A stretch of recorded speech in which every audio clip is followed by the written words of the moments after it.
بليهي برا بليهي برا برا برا بليهي خلاص مرة. المفروض فهد بن نافل يطلع البليهي وبس. بليهي المفروض يطلع. بليهي برا. المفروض ما يجددون الصراحه. والله ما نبي والله تنبكسي. والله بليهي برا. عطوا بليهي فرصة، عطوه فرصة. اول واحد يطلع البليهي لازم. يعني بليهي ما قصر.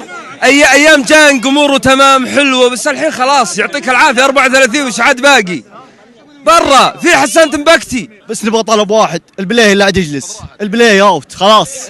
خلاص الحمدان بعد خلاص. البليهي طال عمرك يعني ابو الكوارث، قنبله موقوته، مع احترام مشيد الشخص الكريم، لكن فنيا نتكلم الرجل يعني دائما يستفز الخصوم خارج الملعب وسط الملعب، وهو اول من ينكبنا. والله اذا انا عندي وسط كويس فاكيد ما تبان بروز اللاعب يكون كويس ولا لا، فلذلك لازم يطلع. الله يستر عليك مره ما نبغاه. بليهي نبي عتب بسيط يرجع لمستواه ان شاء الله. لا ننسى اللي سواه قبل، يا ما فوزنا الحمد لله.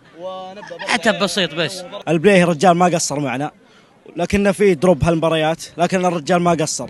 انا اتفق معه بخصوص انه هو يستفز الخصوم وذا. سبب ان الهلال ما جاب 10 البليهي. صح البليهي برا. نبي البليهي برا.